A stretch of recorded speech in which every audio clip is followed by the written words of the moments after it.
Messieurs, bonjour, nous sommes de retour pour une nouvelle vidéo React et aujourd'hui, ça fait 3 fois que je reprends cette vidéo parce que j'ai le OK, mais on va le faire quand même avec le OK. Aujourd'hui, on va réagir à 2 vidéos. La première, je pense que si vous l'avez vu passer, c'est la vidéo, enfin l'extrait court de la vidéo que j'ai fait en partenariat avec Iwag où on parle psychologie, psychiatrie, ok, on parle, c'était avec une psychiatre. Non mais je vais y arriver parce que je ne vais pas refaire cette vidéo 4 fois. Avec une psychiatre, ok, avec une psychiatre. Et dans cette vidéo, à un moment donné, je lui pose la question qui est la suivante. Condamné en tant que peuple, mais au vu de ce que nous, on a vécu dans notre passé et que nos ancêtres ont vécu, au final, on a hérité de tous ces traumatismes. Là, on parle de santé mentale avec... Docteur Sandra Flaquet, psychiatre. Parce qu'il y a beaucoup de... il y a beaucoup de traumas, surtout générationnels. Il y a beaucoup de personnes aussi qui disent que les traumas sont dans les gènes. Mais qu'est-ce qu'il faudrait faire justement pour passer au-dessus? J'ai envie de dire que là, tu nous parles un petit peu de transmission transgénérationnelle. Okay. C'est pas tout à fait inscrit dans les gènes, mais on peut aussi penser par exemple à la chair repoussante, etc. Le déferlement dans les commentaires, dans les commentaires où on dit oui, si, il faut revoir la copie, c'est inscrit dans les gènes. Le fait, le traumatisme qu'on a subi, ça a été prouvé que c'est inscrit dans les gènes. Je vais y arriver, je vous dis, je vais y arriver. Donc, elle ne peut pas dire ça. Et là, vous avez commentaire sous commentaire entre ceux voilà, qui sont dans le... Elle ne sait pas de quoi elle parle, etc. Et ceux qui sont en mode, voilà, ce qu'il faut lire, ça a été prouvé. Je vous ai trouvé une vidéo qui va trancher, d'accord? Parce que effectivement, moi, j'avais entendu que oui, c'était inscrit dans les gènes, qu'il y avait d'ailleurs eu plusieurs recherches sur le sujet qui mettaient en avant le fait que les traumatismes qu'on aurait subis dans le passé, en tout cas que nos ancêtres auraient subis dans le passé, auraient une... Non mais je vais y arriver. Aurait une influence sur qui nous sommes aujourd'hui. En fait, en gros, c'était ça un peu la tournure de la question. Vous mentir, c'est en train de m'agacer, là. Je suis à 2 doigts de vous faire une vidéo d'où vient le hockey. Bref. Alors, pourquoi c'est intéressant de savoir si, effectivement, les traumatismes se transfèrent par les gènes? Parce que ça pourrait expliquer beaucoup de nos réactions en tant que peuple, beaucoup de nos réactions en tant que personnes, individus qui avons des ancêtres, par exemple, qui ont subi l'esclavage. Donc là, c'est un reportage. Non, mais je vous dis, ça fait 30 minutes là que je loquais, voilà, ça me saoule. Bref, je vous ai trouvé un reportage sur Radio-Canada, donc on va aller voir nos très chers Québécois, parce que là, ça parle français, d'accord? Donc, c'est Radio-Canada qui a fait un reportage sur le sujet. Mon Dieu, ça m'énerve, c'est pas possible. C'est le moment où il faut que je filme, que j'ai le OK. C'est papa. Bref, je vous ai trouvé un reportage sur Radio-Canada où le titre c'est « Quand les traumatismes se transmettent par les gènes ». Donc on va voir, là il y a eu des études, d'accord, scientifiques, qui vont mettre en avant le fait que, oui ou non, les traumatismes peuvent se transmettre par les gènes. C'est bon. Non mais je vous dis, ça m'agace. Franchement, ça m'agace. Ma mère me disait toujours, dans les camps, quand les gros deviennent maigres, les maigres sont déjà morts. Elle avait 8 ans quand ça a commencé. Elle est passée à travers tous les camps de concentration. La mère de Moshe Schiff est une survivante de l'Holocauste. Même si lui est né bien plus tard, il en porte des traces. Je n'ai jamais vu Auschwitz, mais mon ADN y était. Car l'ovule dont je proviens était déjà dans ma mère à sa naissance. Et cela a des impacts sur moi. Quand je traverse les douanes, j'ai peur. Mais j'ai peur aussi de la police. Il a mené une longue carrière comme chercheur en génétique à l'université McGill, où il s'est intéressé à l'empreinte que les événements de la vie laissent dans les cellules. L'élément le plus important qui détermine le fonctionnement de nos gènes est la séquence que l'on hérite de notre père et de notre mère. Le code génétique contenu dans l'ADN est en quelque sorte un livre que nous transmettent nos parents. Nous avons le même ADN dans toutes nos cellules, dans nos yeux, dans nos muscles, dans notre cœur. Durant le développement, différentes sections de ce code sont lues pour déterminer la fonction de chaque cellule. Ce processus est dicté par l'épigénétique. C'est une marque chimique sur l'ADN qui agit comme un signet qui indique aux cellules quelle partie du livre elles doivent lire à chaque fois. Un de ces mécanismes est la méthylation, dans laquelle des molécules se fixent à l'ADN pour en désactiver certaines parties. Mais l'épigénétique a une autre fonction. La seule façon dont l'ADN peut changer, c'est par mutation génétique. Cela prend des générations, mais la vie change beaucoup plus rapidement. Pour permettre à nos cellules de s'adapter à l'environnement, des marqueurs épigénétiques continuent à apparaître et à disparaître tout au long de notre vie. Les gènes sont programmés pour contrôler comment le corps réagit au stress ou à la nourriture. Par exemple, est-ce qu'on doit brûler ce qu'on mange ou le convertir en graisse? Et cette adaptation peut se transmettre à la génération suivante. La mère prépare son enfant au monde dans lequel il va vivre. Est-ce que ce sera un monde paisible ou bien un monde avec des guerres et des traumatismes? Et chaque situation nécessitera une physiologie différente. Des études ont démontré que les enfants et les petits-enfants de survivants de famine avaient hérité de marqueurs épigénétiques qui les rendaient plus susceptibles de développer des problèmes de santé métabolique. Alors déjà, pour commencer, je trouve cette partie super intéressante parce que, les camps de concentration, tout ce qui s'est passé avec les Juifs, etc., je trouve que ça se rapproche énormément de l'esclavage. On va pas rebondir sur le fait qu'on aurait pu prendre l'esclavage, mais bon, c'était plus proche, il y a plus de survivants à l'heure actuelle de personnes qui ont eu des familles dans les camps de concentration que des personnes qui ont eu des arrière-grands-mères esclaves. Donc bon, je comprends que c'est plus simple pour faire les études. Mais pour moi, c'est au même rapport que l'esclavage, sachant que l'esclavage a quand même duré plus longtemps que tout ce qui est les problématiques avec Hitler et compagnie, d'accord, je tiens à le préciser. Donc, ce qui veut dire que nos marqueurs doivent être encore plus forts que les marqueurs que l'on retrouve sur des personnes dont les ancêtres ont subi tout ce qui est camp de concentration, chambre à gaz, etc. Déjà là, on peut déjà dire ça.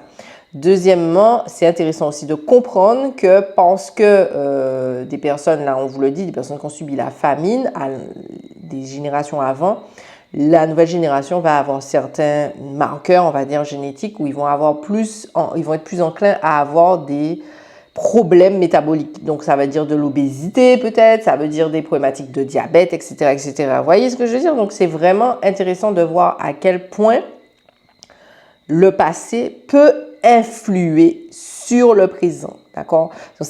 Pour moi, c'est pas que c'est pas de notre faute, mais quand on a des gens qui ont des discours en mode « Ah, c'est bon, ça s'est passé, passons à autre chose », non, je peux pas passer à autre chose. C'est pas de notre faute, entre guillemets, si, je sais pas si vous avez remarqué, mais l'Antillais, en général, a un rapport au chien qui est très violent, entre guillemets, c'est-à-dire que la majorité des chiens aux Antilles, je fais pas une généralité, mais la majorité, d'accord, que ce soit surtout les anciennes générations, les générations de mes parents, les générations de mes grands-parents, le chien ne va pas dedans.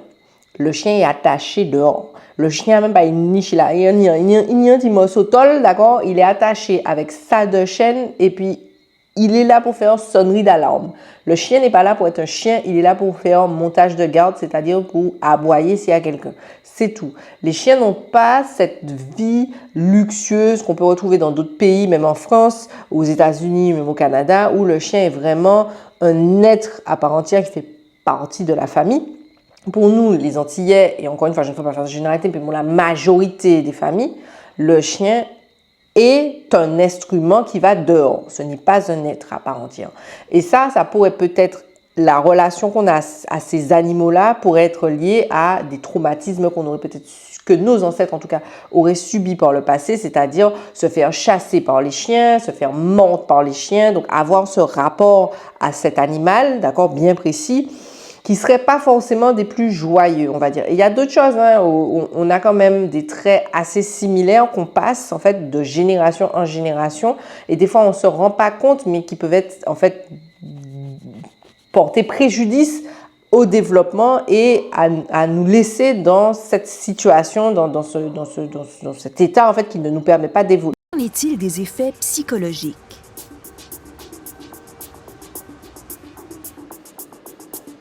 Dans son laboratoire de l'Université Columbia à New York, Bianca Jones-Marlin étudie comment les événements traumatisants modifient le cerveau.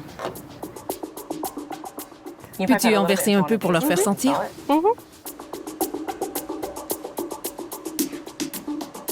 Des souris sont exposées à répétition à une odeur d'amande pendant qu'elles reçoivent un léger choc électrique sur leurs pattes.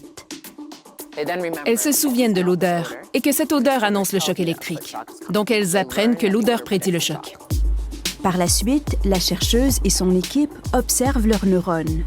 On arrive avec un microscope spécial à rentrer dans le cerveau, rentrer dans le système olfactif et regarder les interactions entre les neurones.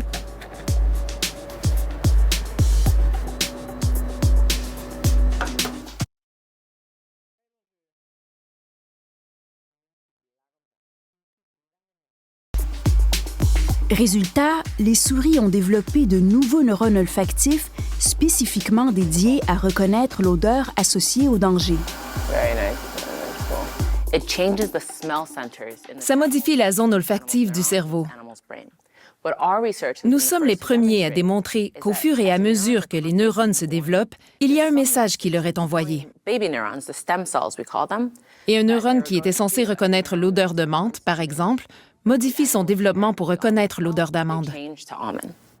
La chercheuse a aussi accouplé les souris et analysé le cerveau de leurs petits. Nous avons constaté que les bébés naissent avec plus de neurones, comme s'ils avaient eux-mêmes vécu le traumatisme. Mais ce n'est pas le cas. Le cerveau est prêt à être congelé. L'odeur ne déclenche pas immédiatement une réaction de peur, comme c'était le cas pour leurs parents. Les animaux n'évitent pas l'odeur, mais ils sont nés avec un cerveau différent. Peut-être qu'ils sentent l'odeur à une concentration plus faible et qu'ils peuvent apprendre à faire face au danger plus rapidement, mais ils ne vivent pas dans un état de peur constant. Mais qu'en est-il chez l'humain? C'est ce qu'étudie présentement Moshe Schiff en collaboration avec l'université Bar-Ilan à Tel Aviv. Il constate que les symptômes peuvent même être plus prononcés chez les descendants. Nous voyons une augmentation du trouble de stress post-traumatique chez les enfants de survivants de l'Holocauste. La plupart des parents ont eu une belle enfance avant que l'Holocauste ne survienne. Alors ils avaient des facteurs de protection. Mais ils ont vécu cette expérience et l'ont transmise à leurs enfants. Je ne sais pas si vous vous rendez compte, mais moi, ça me choque. Parce que là, ce qu'il dit, c'est qu'en gros, les descendants directs de personnes qui ont fait les camps de concentration ont clairement un problème, d'accord? Mais on était déjà parti pour de la mondialisation. Il y avait déjà... Quand on est sorti de tout ça, il n'y a pas si grand temps entre la fin de cette période et aujourd'hui. Alors, il y a un peu de temps qui s'est passé, mais je ne sais pas si vous vous rendez compte qu'ils ont pu faire un travail, en fait. Ce que je veux dire, c'est qu'ils ont pu faire un travail sur eux. Cette génération-là actuelle a pu faire le travail. Nous, on est passé de fouet, tu n'es rien, tu n'existes pas, tu es un meuble, même pire qu'un meuble, à ok, on vous donne la liberté, donc on vous reconnaît en tant qu'humain, on va dire, en tant que personne qui existe, qui respire, mais malgré ça, on va juste te faire croire, on va te donner un petit peu d'argent, tu vas quand même continuer à travailler pour la personne qui te battait il y a peut-être 4 mois. Vous voyez, il n'y a pas eu ce côté, ok, tranchant, on passe à autre chose vraiment. Et on ne peut pas dire que la génération qui a suivi juste après la libération de l'esclavage a pu faire, on va dire, son deuil, a eu réparation. Il n'y a pas eu ça. Là, au niveau... Et c'est pas un comparatif entre qui a eu pire, hein, c'est pas ça. Hein, mais c'est pour vous montrer que, en fait, eux, on peut vraiment analyser sur leur cerveau et le cerveau des descendants quel impact ça a eu. Donc, il y a des recherches qui sont faites pour dire, OK, comment on pourrait améliorer ça? Je n'ai pas source que ça se fasse pour nos peuples, à nous, où le sévice a quand même duré, encore une fois, plus longtemps et a été horrible, on ne va pas se mentir. Parce que là, c'est arracher des gens à une terre, séparer des familles, enlever l'image même, c'est déshumaniser complètement une personne, c'est la mettre nue, c'est fouetter, c'est faire des sévices physiques, c'est des viols. Enfin, vraiment, là, on est sur un niveau de choses inhumaines qui est extraordinaire. Donc, une violence et une souffrance que ces populations et ces personnes ont enduré pendant des générations et des générations quand même. Et je trouve que c'est... Voilà, moi, vous me direz ce que vous en pensez en commentaire, mais moi, ça me choque quand même qu'on ne se dise pas... il y a peut-être eu quand même des choses encore plus graves avant les problématiques avec tout ce qui était juif, Hitler, etc. Il y a eu ça, hein, qui a été quand même assez violent. Ouais, où est l'étude là-dessus? Parce qu'on a eu aussi, dans tout ça, il y a eu aussi du métissage. Quel est le rapport entre le blanc et le noir? Est-ce que c'est pour ça qu'il y a cette espèce de, entre guillemets, de haine ou alors de rejet du blanc? Ça aurait été intéressant. Mais après, vous me direz peut-être que ça existe et moi, je n'ai pas vu. Donc, vous me direz en commentaire. On continue, on finit la vidéo. Mais je pense qu'il y a une réflexion à avoir là-dessus. Vous me direz ce que vous en pensez. Moi, ça me turlupine un petit peu. Ils ne sont pas protégés, car ils ont été exposés à ces histoires et aux conséquences dès leur plus jeune âge. Mais est-il possible d'effacer les traces de ces traumatismes? Moshe Schiff a testé comment modifier les marqueurs épigénétiques chez des rats stressés. Une des méthodes est d'injecter dans leur cerveau un des gènes responsables de la méthylation. L'autre approche est de leur donner un supplément qui fournit les molécules nécessaires à ce processus. Nous avons constaté une disparition des symptômes chez les rats adultes. C'est très puissant et très significatif. Ces méthodes n'ont pas encore été testées chez l'humain, mais il y a d'autres... Avec Booking.com, rien de plus simple que de planifier un voyage, même si vos amis ont des préférences. avenues.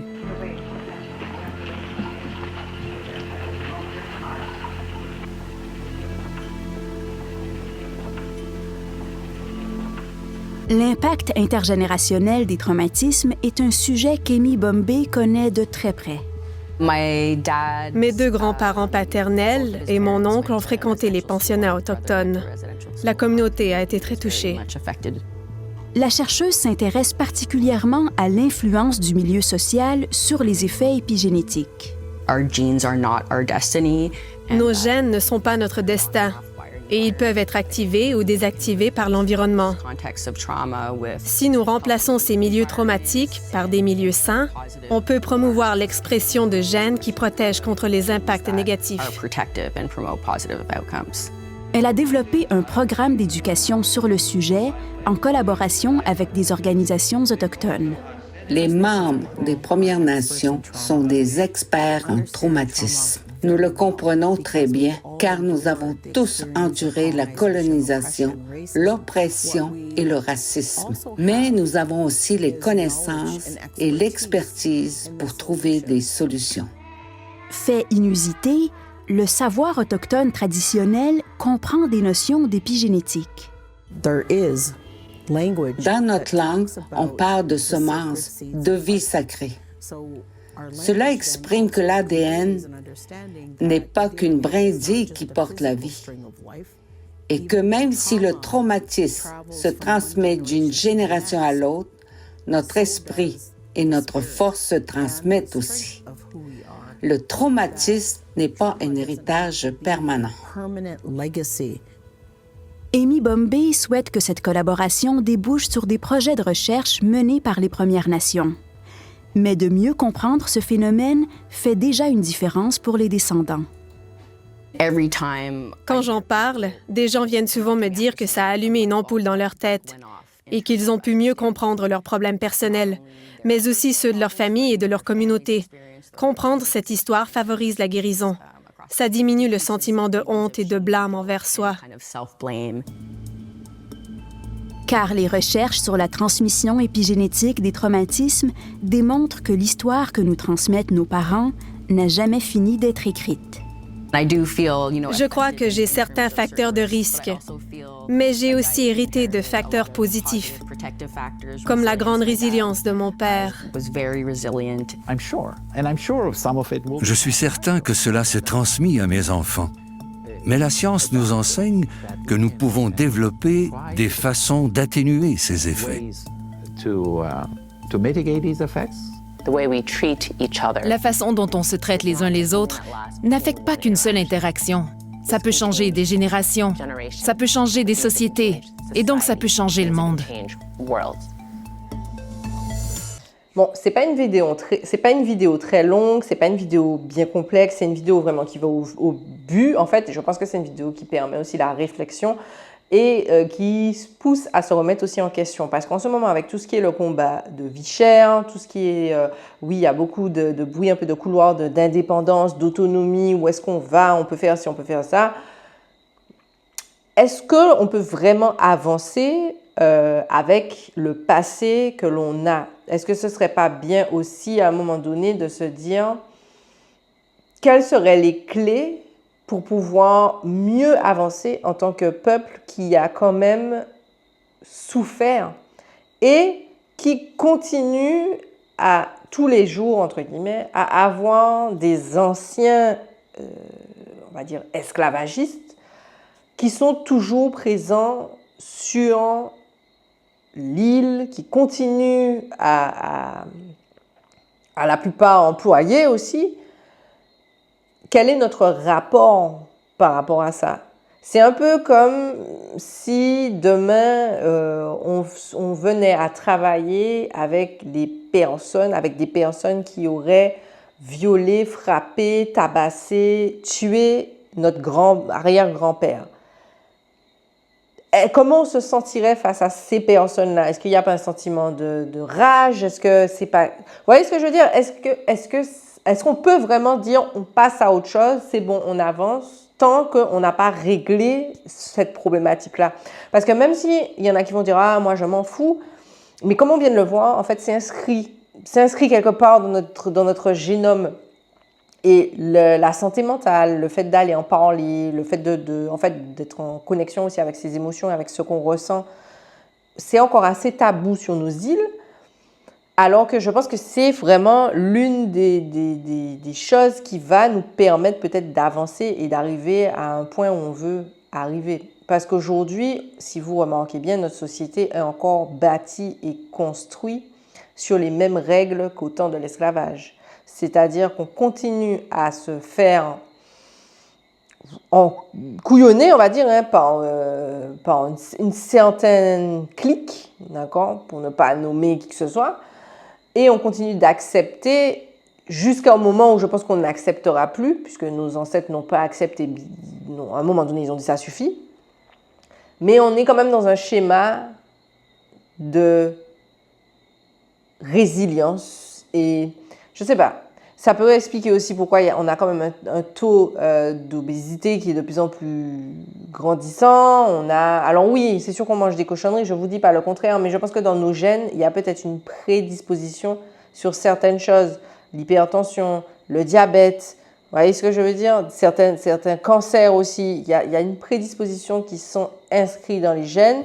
Il y a aussi le fait peut-être de stresser, le cortisol, enfin je sais pas, je ne suis pas docteur, je ne suis pas épi machin, je n'analyse pas les gènes, mais je pense qu'il y a des questions à se poser sur peut-être qu'on a hérité tous, même s'il y a eu de la dilution à un moment donné, parce que vous voyez bien que je ne suis pas 100% noire, qu'il y a eu aussi un côté blanc qui est venu se diluer à tout ça. Malgré tout ça, il y a quand même voilà. Et je pense qu'il y a matière à réfléchir. Vous me direz ce que vous en pensez. Moi, c'est pour ça que j'avais posé la question. Je savais que ça avait été prouvé, démontré que c'était inscrit dans les gènes, que nos souffrances, les coups de fouet, toute cette souffrance mentale, pas juste physique, mais mentale, parce que c'est quelque chose, vous savez pas, il se levait le matin, il se disait, c'est bon, je meurs aujourd'hui, je sais pas à quelle sauce je vais te manger, le gars ne sait pas voir ma tête, demain il va me fouetter, et puis peut-être que ça va être le dernier fouet qui va me faire que je vais crever. Tu savais pas si demain, au final, c'était fini, tu revoyais plus ta sœur, tu revoyais plus ton frère, tu revoyais plus ton mari, parce que le gars avait décidé de le vendre à je ne sais pas qui. Donc c'est vraiment de la torture mentale, psychologique qu'il y avait aussi, qui est avec toutes ces années, parce que c'est vraiment toutes ces années, ça n'a pas duré 2 ans, hein. Ça n'a pas duré 10 ans, hein. C'était très long l'esclavage, donc ça fait des générations et des générations qui y sont passées. Donc je me dis, mais qu'est-ce qu'on a hérité là? Et c'est pas en l'espace de 10 ans, 20 ans, parce que c'est la nouvelle génération actuelle qui commence un peu à prendre un peu plus conscience de l'impact psychologique, l'impact du fait d'aller voir un psy, etc. L'ancienne génération, la génération de mes parents, la génération de mes grands-parents, psy, c'est pas ça. Vous voyez ce que je veux dire? Donc ça veut dire que c'est un travail qui doit se faire petit à petit, et je ne pense pas qu'on avancera tous ensemble en tant que peuple si on ne gère pas ce problème-là d'abord. Vous me direz ce que vous en pensez. Pour moi, je pense que c'est le néant de la guerre. C'est pourquoi on est aussi affriant de choses qui viennent de l'extérieur. Il y a des choses, il y a des traits de caractère chez nous qui pourraient s'expliquer par ça, en fait, je pense. Et qu'on partage tous cette espèce de peur, cette espèce d'angoisse, le fait aussi de ne pas vouloir peut-être servir, entre guillemets, parce qu'on a été au service pendant tellement longtemps. Vous savez, le service à la clientèle est réputé aux Antilles pour être pas forcément des mieux, parce qu'il y a quelque chose, on sent qu'il y a comme, je sais pas, on n'a pas envie parce qu'on a peut-être une impression qu'on est au service d'eux, donc ça nous remet dans des anciens, enfin bref, voilà, je vais m'arrêter là. Je vous me direz ce que vous en pensez, laissez-moi savoir. J'aime bien avoir je lis tous vos commentaires. C'est pas parce que je réponds pas à tout ce que je ne lis pas, et je trouve que c'est intéressant d'avoir un débat là-dessus, parce que le débat était un petit peu, focus sur oui, ça existe, mais pas sur qu'est-ce qu'on pourrait faire pour aller mieux en tant que peuple. Voilà. Comme d'habitude, petit pouce, petit partage, petit commentaire. Laissez-moi savoir ce que vous en avez pensé. Voilà, laissez-moi savoir si vous avez d'autres sujets auxquels vous pensez, vous voulez qu'on aborde. Il y en aura d'autres qui arrivent, je vous en ai déjà préparé, mais si vous en envoyez d'autres, je vous invite. Vous avez vu, là, c'est en français, hein. Vous n'avez pas besoin de sous-titres. Et puis, on se retrouve la prochaine fois pour une nouvelle vidéo. Bye!